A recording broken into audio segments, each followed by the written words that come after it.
Bueno, después de la clase de fisiología que espero que hayan estudiado y hayan visto, esto va a ser mucho más simple, que es la insuficiencia respiratoria, clase de insuficiencia respiratoria.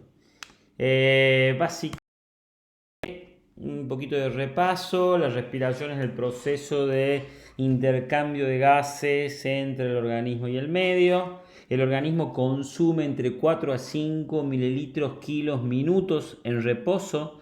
El tema es que hasta 10 veces ese valor cuando uno entra en ejercicio y produce dióxido de carbono en los tejidos independientemente de la tasa metabólica y de la fuente energética. Siempre se está produciendo dióxido de carbono como vimos en la clase de...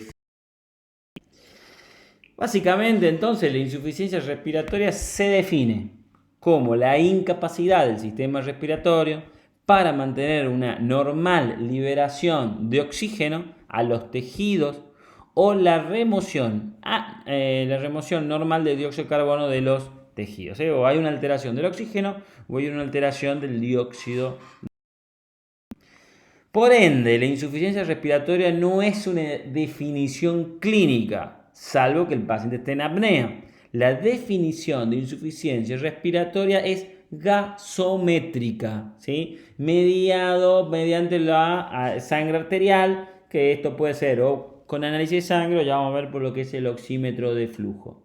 Se define insuficiencia respiratoria cuando la PO2, presión de oxígeno, es menor a 60 milímetros de mercurio o una presión de dióxido de carbono mayor a 45 milímetros de mercurio, siempre y cuando estemos respirando a aire ambiente que conlleva el 21% de oxígeno, de FiO2, ¿no? La FiO2 del aire normal es del 21%. Y esta es la definición de insuficiencia respiratoria. No hay otra definición de insuficiencia respiratoria que no sea gasométrica. Claramente todo esto surge de fórmulas. Nosotros siempre lo pongo en mi clase para que vean que las cosas no salen de ningún lado, sino que tienen una base científica. Para nada tomamos esta fórmula, pero la hipoxemia sí es la disminución de la presión de oxígeno de los valores normales entre 94 a 98, que es lo normal, ¿no? Y si uno ve abajo una PO2 menor de 60 o una PCO2 mayor a 45, es lo que se define como insuficiencia respiratoria. Por supuesto que estos valores pueden variar de acuerdo a la altura, de acuerdo a la edad, de acuerdo a un montón de circunstancias, pero básicamente esto es lo que vemos al principio, ¿no? A partir de acá, bueno, afectaciones cardiovasculares pueden afectar la insuficiencia respiratoria. Esto es interesante, es una diapositiva que explica, si uno ve lo que es la saturometría, que utilizamos muchísimo con lo que son los saturómetros, que son los digitales. Claramente, si uno ve los gráficos, lamentablemente acá no se puede mostrar, pero si uno ve el gráfico vertical que habla de saturación de oxígeno y uno ve en el eje horizontal, ve lo que es la presión parcial de dióxido de carbono. ¿Por qué es importante? Porque si uno une estas dos curvas, la del 60% de emisión de mercurio, que vendría a ser la definición de insuficiencia respiratoria o no, ve que es el 90% de saturación. Es decir, que si uno no saca sangre, pero sí toma el oxímetro de pulso, y ese oxímetro de pulso está por encima de 90% de saturación, estamos hablando de que por lo menos ese paciente no tiene por debajo del 60% de milímetro de mercurio. Eso es una correlación que se puede hacer para medir con el saturómetro y ver que tenga más del 90%, que corresponde a 60 milímetros de mercurio.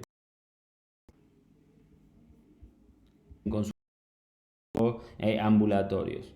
El intercambio gaseoso normal, digamos, claramente habla de el oxígeno para la respiración celular, el dióxido de carbono es producto de la combustión metabólica, ambos son intercambiados en el alveolo pulmonar, como vimos, y esto surge, digamos, o se empieza a evaluar lo que es la ventilación alveolar, el volumen corriente, bueno, un poco lo que ya se vio en fisiología, esta diapositiva un poco muestra.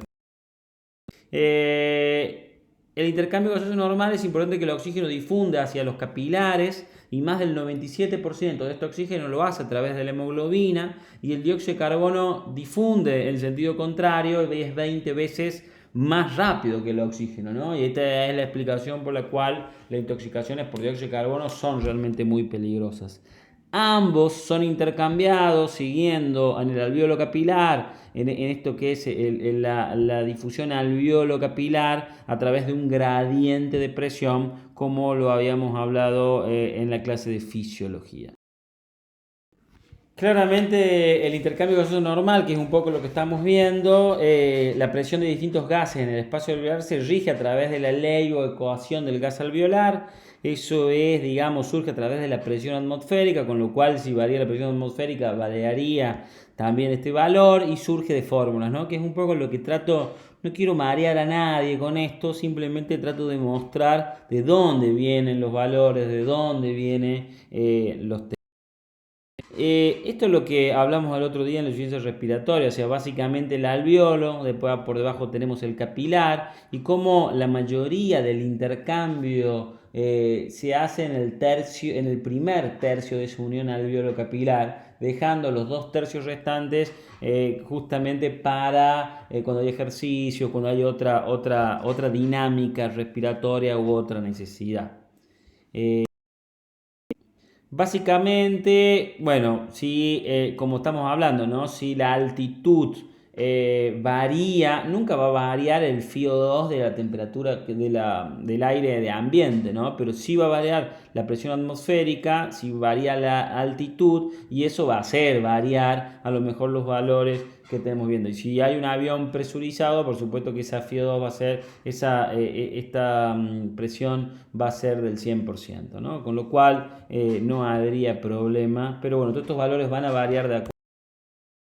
En definitiva, la hipoxemia, disminución de la presión de oxígeno en los valores normales del 94 al 98. El gradiente normal de oxígeno alvéolo arterial, por zoom fisiológico normalmente hay un 1 al 3% del volumen minuto y por pequeñas alteraciones en la ventilación también. Básicamente los factores que afectan los valores de gases en sangre son que sea sangre venosa, la saturación de oxígeno mucho menor, desconocer la FiO2 que estamos respirando, contaminación de la muestra con aire, error en el equipo de gases, leucocitosis, ¿sí? Cuando tenemos más de 50.000 leucocitos también puede alterar la presión de la PO2, temperatura del paciente. Recuerden que eso es algo que lleva hacia la derecha la curva de la hemoglobina, de la concentración de oxígeno con hemoglobina, que es lo que también altera. Factores que producen hipoxemia aguda a nivel pulmonar, el incremento de la ventilación, la vasoconstricción pulmonar, la hipertensión pulmonar. Efectos de hipoxemia aguda, de efectos cardiovasculares, taquicardia, aumento del volumen minuto, disminución transitoria de la resistencia periférica, un infarto agudo de miocardio, hipotensión, arritmia, la lista con efectos de hipoxemia aguda metabólicas, cerebrales, renales. Como vimos en fisiología, la respiración no es solamente los pulmones, sino que conlleva muchos órganos y cualquiera de estas alteraciones nos alteran y nos pueden llevar a una insuficiencia respiratoria. En definitiva, y por esto uno clasifica la insuficiencia respiratoria de acuerdo a su evolución clínica en aguda o crónica. La aguda puede presentarse en pacientes sanos, un edema pulmonar no cardiogénico, por ejemplo, y crónica, que conlleva la existencia de una enfermedad preexistente, y un ejemplo de esto puede ser un EPOC, por ejemplo, puede ser.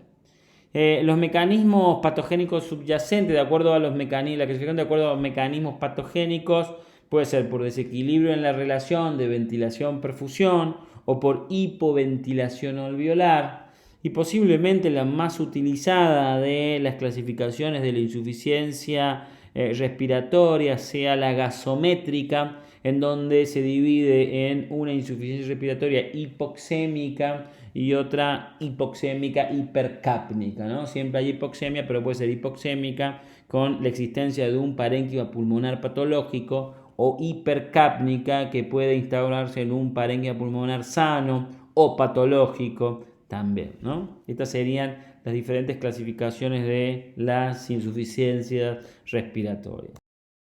Básicamente la tipo 1 hipoxémica resulta de la insuficiencia pulmonar como órgano de intercambio gaseoso, se debe a la alteración del parénquima o de la circulación pulmonar y se caracteriza por hipoxemia con normocapnia o hipocapnia.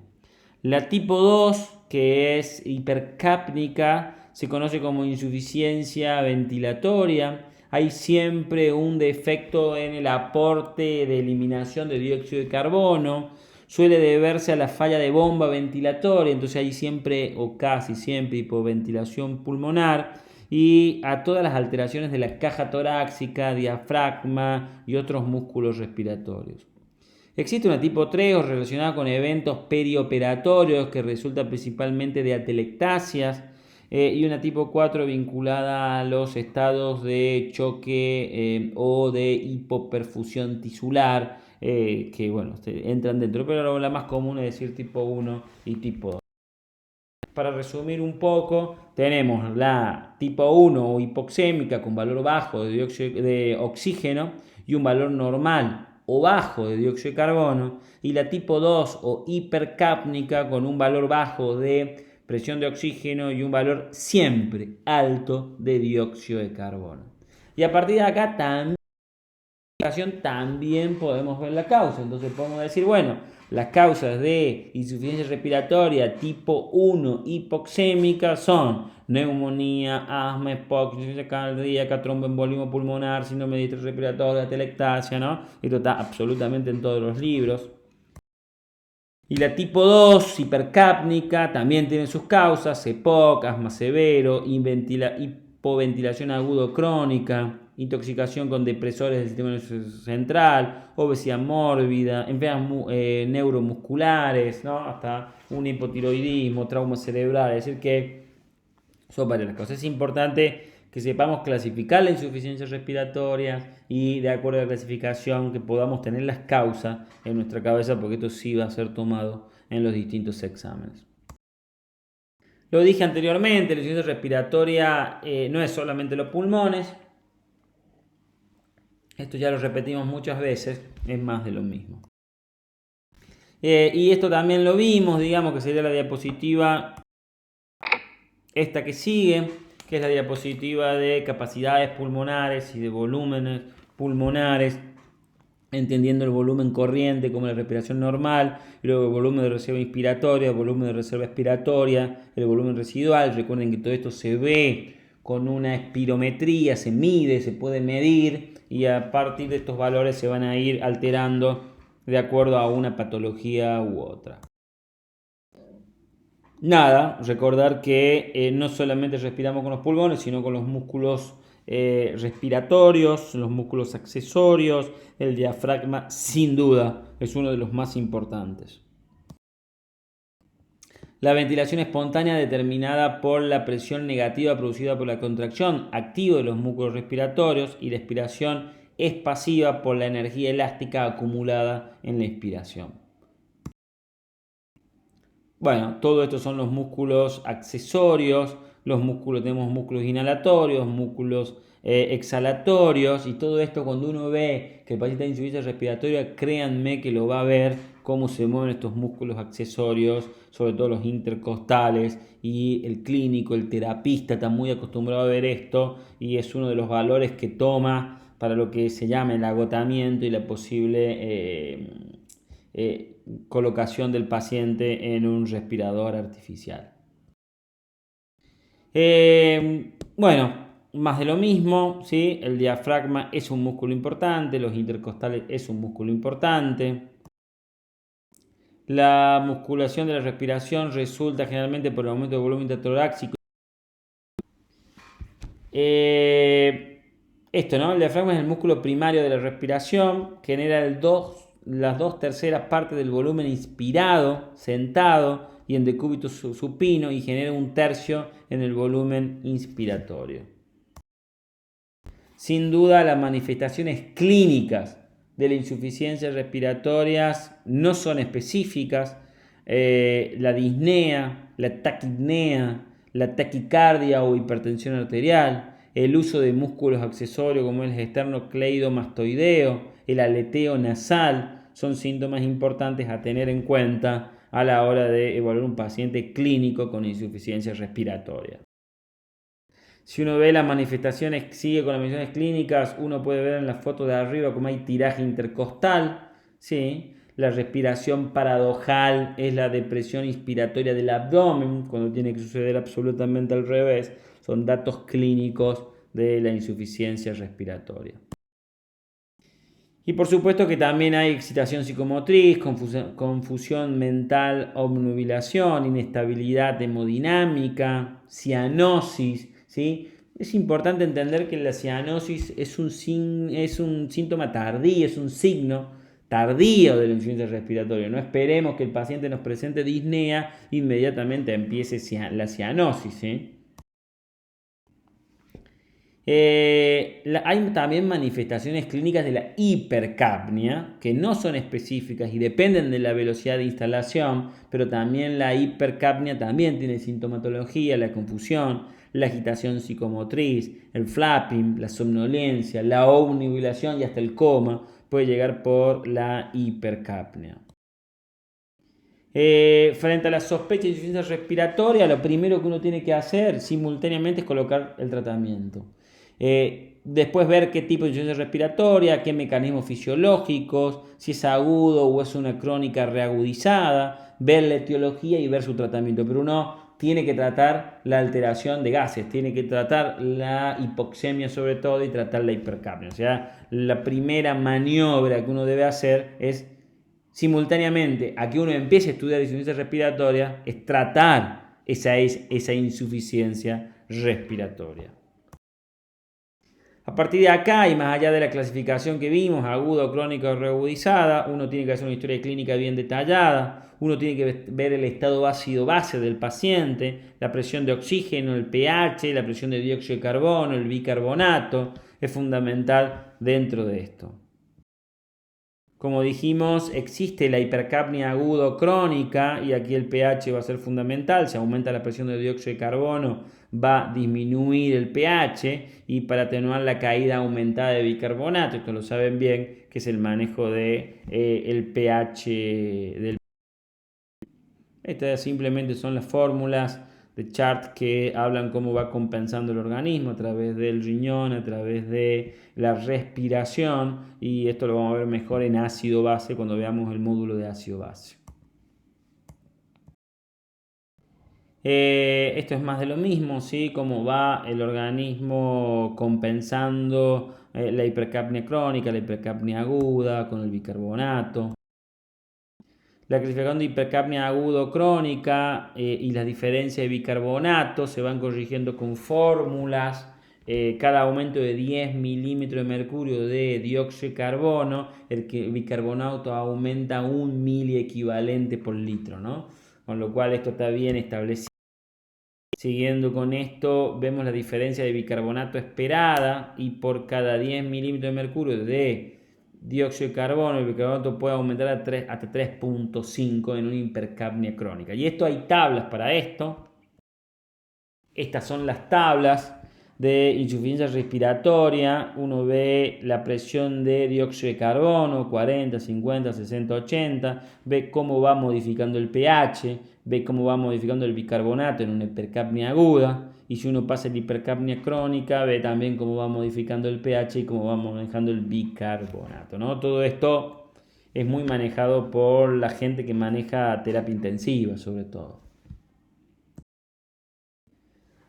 Los mecanismos fisiopatológicos principales de la insuficiencia respiratoria es la hipoxemia y la hipercapnia, ¿sí? Y la hipoxemia puede ser por hipoventilación alveolar, por shunt o cortocircuito intrapulmonar, por desequilibrio de la ventilación-perfusión, o por trastornos de la difusión. ¿Sí? Estas son las 4 causas fisiopatológicas que a mí me causan hipoxemia.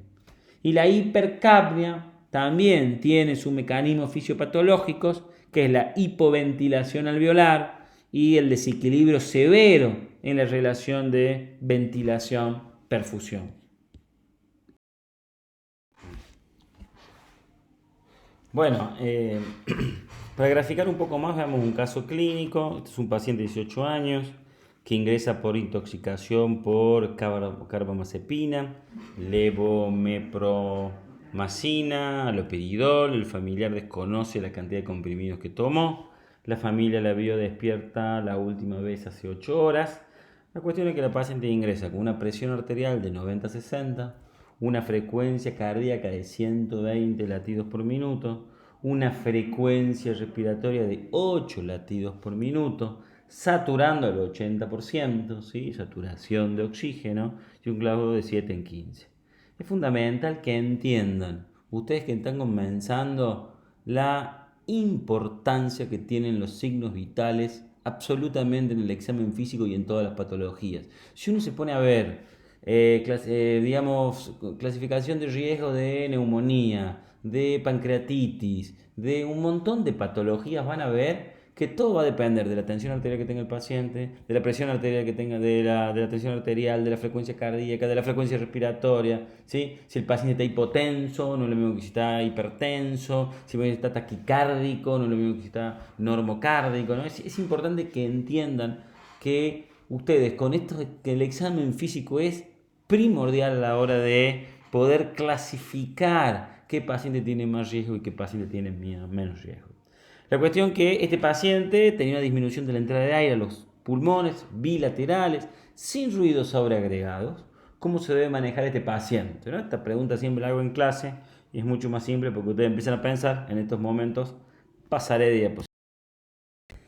Claramente hay que entender que esta paciente tiene una hipoventilación alveolar, o sea, tiene un inadecuado movimiento de lavado del gas alveolar para mantener una PO2 normal.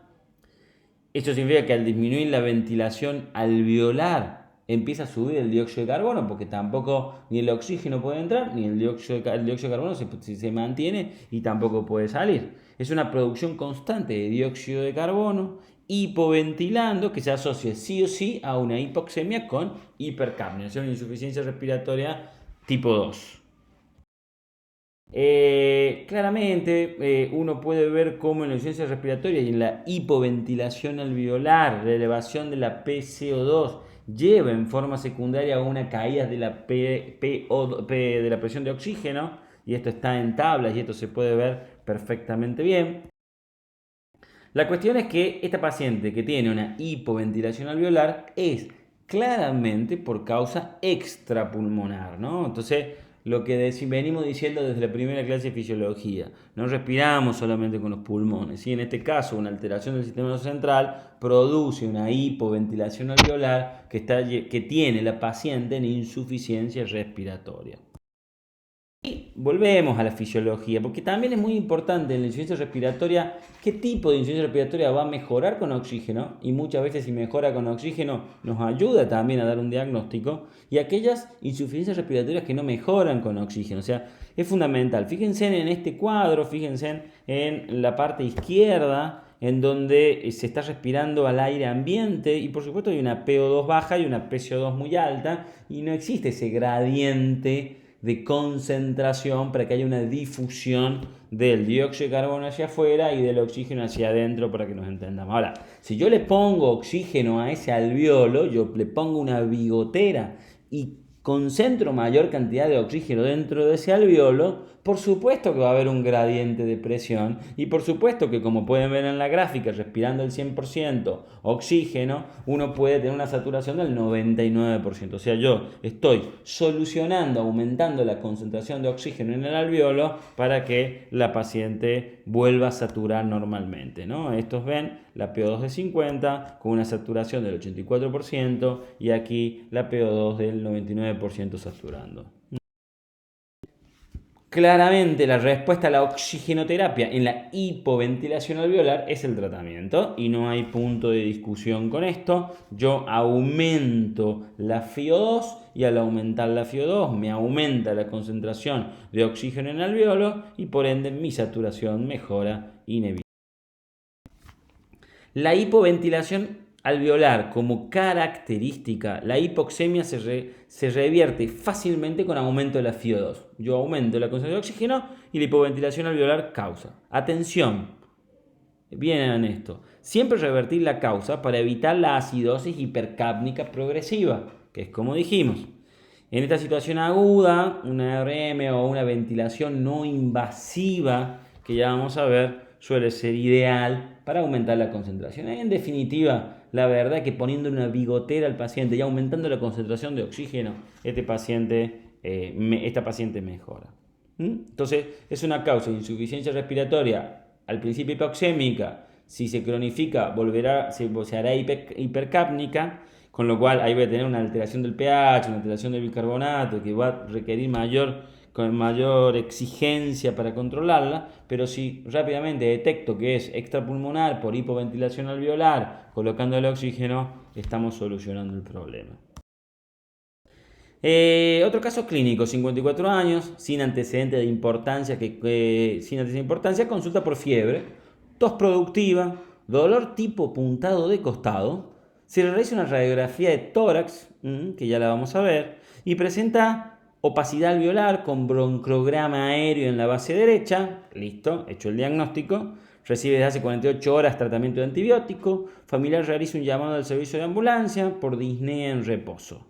Al llegar al paciente se encuentra sudorosa, hipotensa, frecuencia cardíaca 110 por minuto, de vuelta, ¿no? Hipotenso, taquicárdico, frecuencia respiratoria 26, taquipneica, temperatura con 37.6, una febrícula y saturando oxígeno al 86%, o sea, menos del 90%. Recordemos, 90% de saturación, 60 milímetros de mercurio de oxígeno, ¿sí? Nunca nos olvidemos de esa relación. Examen físico, crepitante en base derecha, campo medio, superior izquierdo, ¿no? Creo que tranquilamente, no sé, sin ánimo de ofender a nadie, el personal de limpieza hace diagnóstico de esto, ¿no? Bueno, ¿cuál sería la conducta? Realmente estamos frente a una neumonía, aquí podemos ver en la radiografía de tórax cómo se ve la neumonía. Neumonía diagnóstico, ventilación y oxigenación, mecanismo de insuficiencia respiratoria principal, el SHUN. Guarda con esto.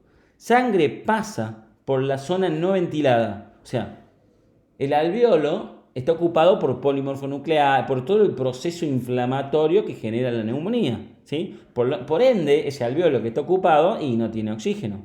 Por ende, pasa el capilar, pero no toma oxígeno porque ese alveolo está totalmente ocupado. Eso se llama SHUN. Es paso de sangre por una zona no ventilada, que es mayor a mayor extensión de consideración. Cuanto más neumonía tenga, más SHUN voy a tener y más hipoxémico voy a estar, ¿sí? Menos voy a poder tomar esos riesgos. Por eso las neumonías bilaterales de gran compromiso son mucho más graves.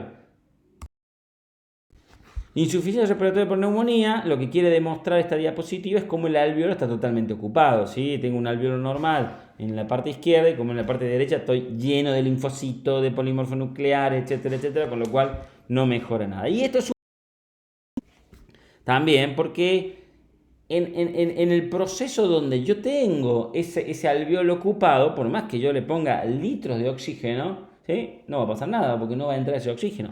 Lo que sí tiene de bueno la neumonía, al no ser total, es que los alveolos que van a estar normales, que no van a estar con esa infección o el pulmón contralateral, si es una neumonía u otro, sí va a responder a la oxigenoterapia y va a poder ampliar su margen de oxigenación para poder llevar una saturación normal lo mejor que se puede. Ustedes recuerden que nosotros, por ejemplo, en cáncer hacemos neumonectomía, o sea, le sacamos un pulmón entero al paciente y el paciente vive con otro pulmón. Con lo cual, ¿qué quiero decir con esto? Que en periodos de reposo, en periodos de uno controle, uno puede vivir con mucho menos pulmón del que realmente tiene. Entonces, una neumonía que no tenga un gran compromiso, yo colocándole oxígeno, ese oxígeno no va a entrar en donde hay SHUN, pero sí va a entrar en los alveolos sanos.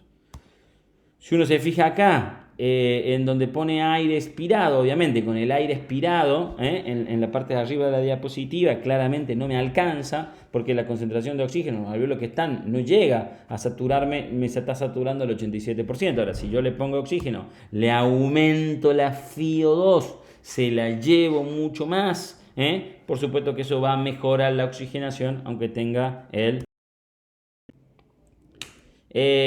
bueno, esto es más de lo mismo, hay que entender que si yo aumento la FiO2, eso va a aumentarme sí o sí la saturación de oxígeno. El Juno cortocircuito intrapulmonar tiene prácticamente dos causas, uno que es la neumonía, bueno, más de dos causas, ¿no? Pero bueno, la neumonía es uno, la atelectasia es otro, ¿sí? Se me colapsa el pulmón, ese alveolo no le entra oxígeno. El edema pulmonar, ¿sí? Se me ocupa de agua y por ende no puede tener oxígeno. El síndrome de distrés respiratorio agudo, un cuadro sumamente complicado porque generalmente es bilateral y de gran extensión. Y aquí ya la prueba del oxígeno es mucho más, es un zoom tan extenso que es más resistente al oxígeno. Y ahí sí estoy en un verdadero problema y ahí sí tengo que pensar más en asistencia mecánica. Fíjense, en un yuto cortocircuito intrapulmonar se caracteriza por resistencia a la concentración a alta FiO2. Si yo no tengo gran compromiso de Jun, bueno, esa concentración de oxígeno me va a servir, pero si eso se me empieza a generar mucho más, bueno, ya no me va a ser resistente a la concentración de oxígeno. En general cursan con ventilación por minuto aumentado, en general cursan con hipocapnia y con elevación del gradiente alveolo arterial. Todo un tema, el Juno cortocircuito intrapulmonar, persistencia de un incremento en el gradiente alveolo arterial de oxígeno debido a unidades pulmonares no ventiladas y que sí continúan perfundidas, como dijimos. Pequeñas cantidades de Jun causan hipoxemia significativa, hipoxemia significativa. El desafío del oxígeno consiste en aumentar la FiO2, ¿sí? Consigue aumentar por lo menos un 20% de la FiO2, medir la presión de oxígeno resultante. Si el aumento es menor a 10 milímetros de mercurio, estamos en presencia de una hipoxemia refractaria, también definida como una PO2 menos de 60 milímetros de mercurio con una FiO2 de más de 50%. Eso representa que yo tengo un Jun en mi pulmón de más del 20% y esto me lo coloca al paciente en serio riesgo y en resistencia a la oxigenoterapia, por lo menos no invasiva, ¿no? Esto quiero que quede claro.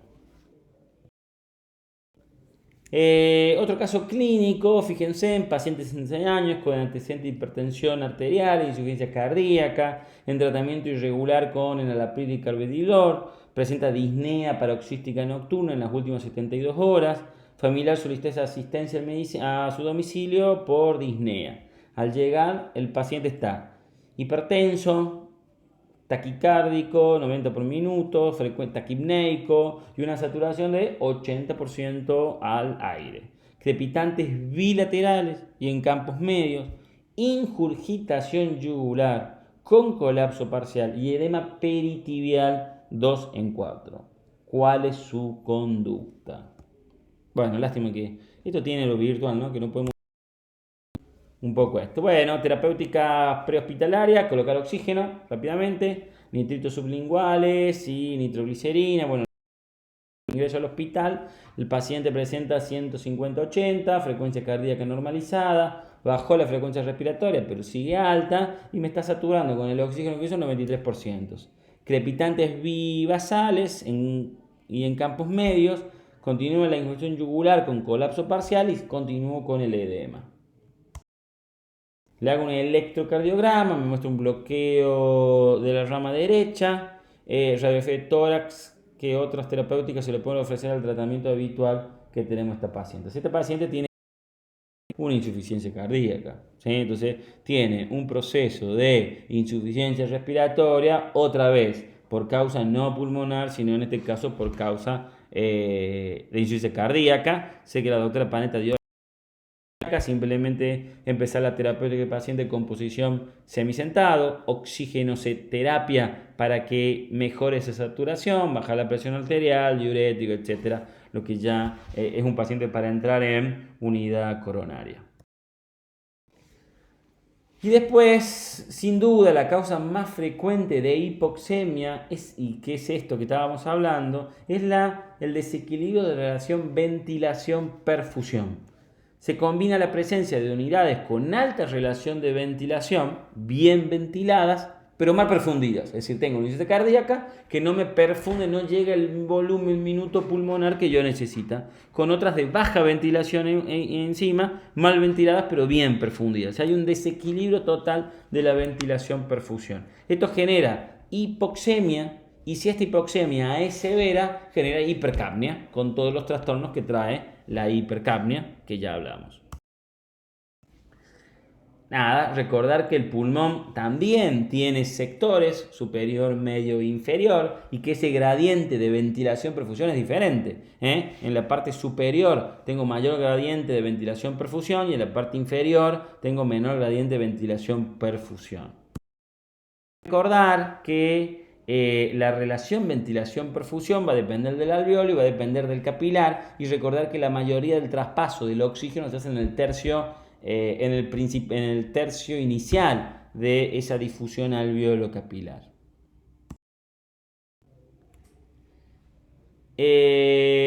Bueno, estos son pacientes que sí mejoran que tienen respuesta a la oxigenoterapia. En realidad, si uno ve, ahí se encuentra con una situación del 97, cuando le pongo oxígeno mejora. Claro, no es la respuesta espectacular, pero hay una buena respuesta al oxígeno. Patologías que produzcan desequilibrio en la ventilación-perfusión, aparte, digamos, de insuficiencia cardíaca, el EPOC lo puede producir, el asma lo puede producir, el tromboembolismo pulmonar lo puede producir. El desequilibrio de esta relación ventilación-perfusión cursa con hipoxemia. Si es severa la alteración, hay hipercapnia. La ventilación por minuto normal o elevada el gradiente alveolo alterada aumenta y responden a la oxigenoterapia, como estamos hablando.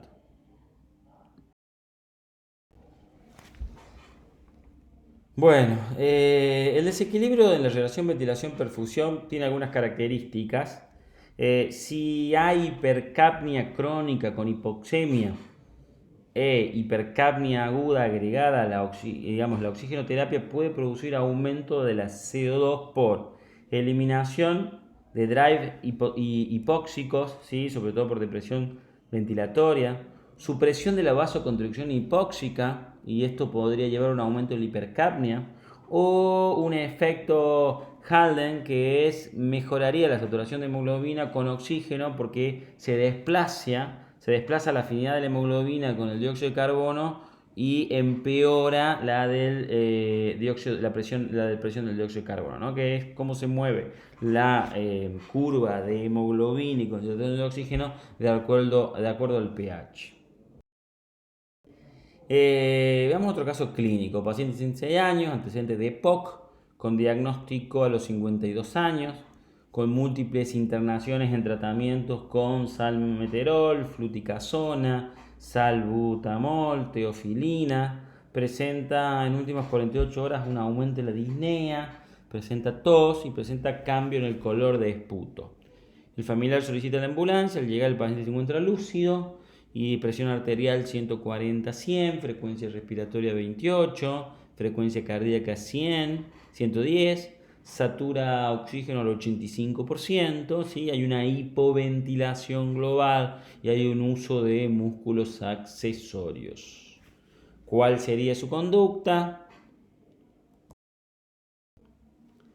Rápidamente hay una rápida valoración, cuidado de soporte, transporte al hospital, ¿sí? Está usando un músculo accesorio, eso tiene que llamar la atención.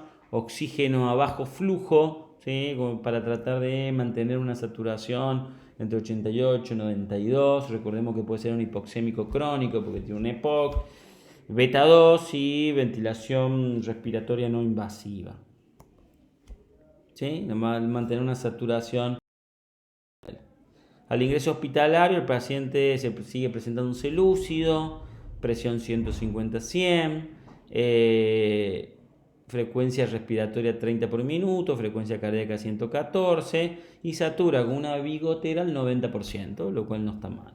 Hipoventilación global, uso de músculos accesorios, se hace reflectora, que es la que vemos ahí típico de un paciente con EPOC. Electrocardiograma, una taquicardia sinusual y se hace un estado vacío base con un pH de 7,25, ¿sí? Con una PO2 de 62 y una PCO2 de 58. Por definición, esa PCO2 no está bien y el paciente tiene insuficiencia respiratoria. A mí me interesa que vean eso, ¿no? Cómo evalúan al paciente. Después el tratamiento que se hizo, cómo se hizo ya, no es tan importante, pero es importante que entiendan cómo valorar cómo valorar. La oxigenación, el objetivo es mantener una saturación de oxígeno entre 88 y 92 a una presión de oxígeno mayor al asentamiento de mercurio. Si usas máscaras faciales con FI, las podés tener entre el 24 y el 28%. Hay que entender que 2 a 4 litros minuto, subir la FiO2 hasta llegar al objetivo. Una cánula nasal o un dispositivo de ventilación no invasiva es lo ideal. Bueno, después están los trastornos de difusión, que son alteración del pasaje de oxígeno desde el alveolo al capilar, como lo vimos ya varias veces en la clase anterior y en esta. Como la hemoglobina se satura en la tercera parte del recorrido del eritrocito en el capilar, como dijimos bien en la primera etapa, salvo factores coexistentes, es raro que haya una causa pura de hipoxemia por una alteración de la difusión, ¿sí? Porque rápidamente la hemoglobina se copa de oxígeno. Salvo un paciente de fibrosis pulmonar difusa, expuesto a ejercicio, a la altura, ¿sí? Y eso revierte fácilmente aumentando la FiO2, aumento la FiO2 y eso suele revertirse bastante, ¿no? Y esto es lo que dijimos siempre, ¿no? Como en el primer tercio el oxígeno ya se llena, la hemoglobina se llena de oxígeno y un poco el problema pasa.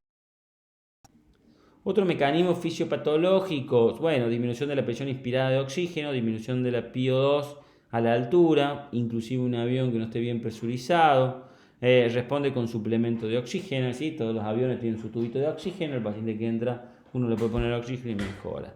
Factores extrapulmonares en presencia de Jung con presión venosa mixta, de oxígeno disminuida con mayor extracción periférica de oxígeno, un síndrome de distrés respiratorio agudo, bueno, son las causas extrapulmonares que nos pueden generar.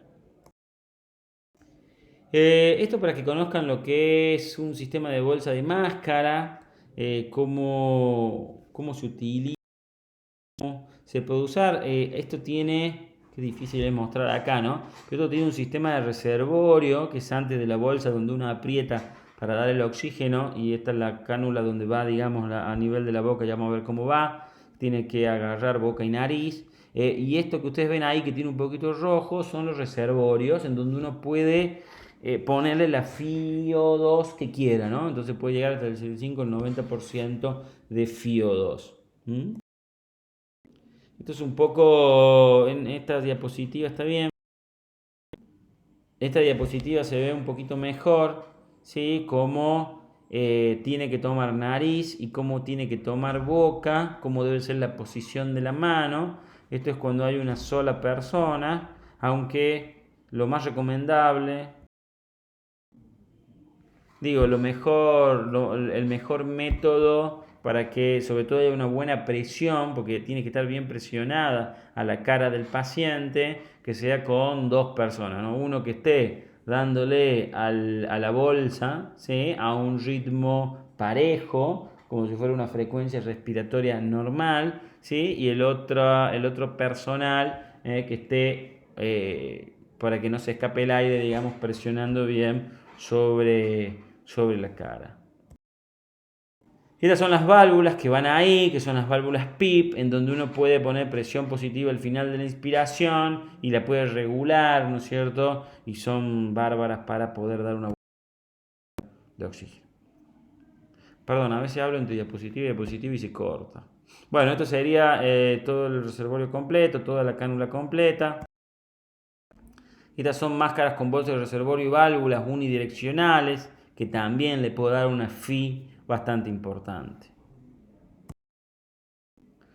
Bueno, ¿cuándo intubar? Esto es un tema más de terapista, pero es muy importante ver la permeabilidad de la vía aérea, la protección de la vía aérea, la ventilación inefectiva, la oxigenación insuficiente y el potencial deterioro clínico del paciente, que es lo que tenemos que evaluar.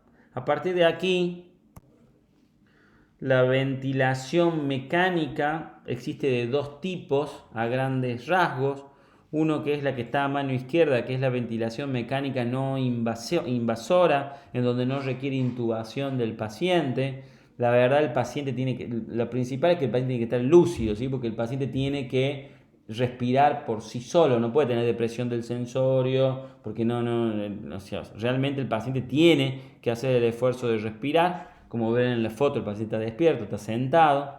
Los objetivos de la ventilación mecánica no invasora dependen de las alteraciones fisiopatológicas, como son el grado de hipoxemia, de hipercapnia, la fatiga muscular, la debilidad y el agotamiento subyacente combinado en grado variable, que determinan las alteraciones elevadas de la insuficiencia respiratoria.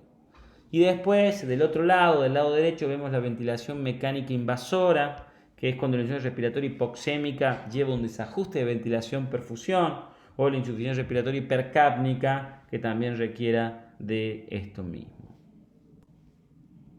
El modo o método ideal a apoyo ventilatorio cumple con los objetivos de intercambio gaseoso. En realidad, sea cual sea, tiene que cumplir con esto, ¿no? El objetivo es el intercambio gaseoso. Permite descenso de los músculos respiratorios, no comprometer la función cardíaca, minimizar la exposición a alta tensión de oxígeno inspirado, no daña las vías respiratorias ni el parénquima pulmonar, es intuitivo y fácil de aplicar, es confortable para el paciente, el no invasivo, ¿no? Facilita el destete muchísimo más, requiere un mínimo de pruebas de control y poco de laboratorio, no es excesivamente laborioso y la realidad es que de bajo costo en comparación de los otros.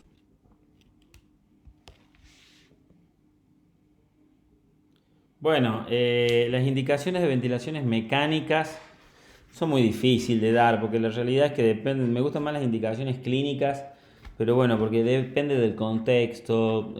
Si uno ve bien acá esta diapositiva dice mecánica respiratoria, una frecuencia respiratoria más de 35 por minuto, pero también hay que ver de cuánto tiempo, de si mejora con la oxigenoterapia o no, ¿no? Pero bueno, normalmente si hay más de 35 por minuto hay que tenerlo en cuenta. Una fuerza inspirada negativa, una capacidad vital baja, el intercambio gaseoso abajo, sobre todo la primera, ven que la presión arterial de oxígeno menor de 60 miligramos de mercurio con una FI o 2 de más del 50%, me está hablando que este paciente es refractario al oxígeno y eso lo tengo que tener muy en cuenta. Una hipercapnia, como se ve ahí, con un pH bajo, también puede ser una indicación de ventilación mecánica. Las indicaciones clínicas también son importantes de tener en cuenta. Los objetivos de la ventilación mecánica, acá ustedes los ven, objetivos fisiológicos, objetivos clínicos. No puedo demorar mucho más la clase porque se me van los tiempos. Estos serían las metas primarias de la monitorización. Esto, como ven acá, es un claro ejemplo de ventilación no invasiva. En nuestra cátedra hay mucha gente con experiencia en terapia intensiva, el doctor Campo, la doctora Panetta, la doctora Suárez Rodríguez, que pueden claramente explicar o sacar dudas de lo que es la ventilación no invasiva, pero ustedes ven básicamente al paciente despierto, al paciente respirando por métodos propios, ¿no? Con todas esas mascarillas. También se puede asociar con respirador. Y por último, me parece importante también hablar un poco de la toxicidad por oxígeno, o por lo menos que ustedes tengan en cuenta lo que es la hiperoxia, que también puede producir un problema y que también hay que tener cuidado a la hora de colocar un oxígeno o manejar un equipo de ventilación mecánica para no producir la hiperoxia, ¿no? Un poco para que vean que esto también existe. Bueno, de mi parte fue una clase larga, espero que haya servido, quiero que entiendan que es fundamental entender la fisiología cardiopulmonar, tienen que volver a estudiar el ciclo cardíaco, tienen que volver a estudiar toda esta fisiología pulmonar, porque es fundamental a la hora de entender la parte patológica. Si bien la insuficiencia respiratoria no es una enfermedad por sí, sino que es, digamos, el resultado final de varias enfermedades. Es importante el manejo inicial de esto y es importante que lo tengan en claro, pero si no tienen la fisiología en claro, va a ser muy difícil que puedan avanzar con esto. Nada, espero que sigan disfrutando de las clases online. Alguna vez las volveremos a hacer presenciales. Estamos abiertos a las dudas y a las preguntas que puedan tener. Está toda la cátedra dispuesta para contestar preguntas. Nada, y a cuidarse, y en poquitos días subiremos la clase de POC. Gracias a todos.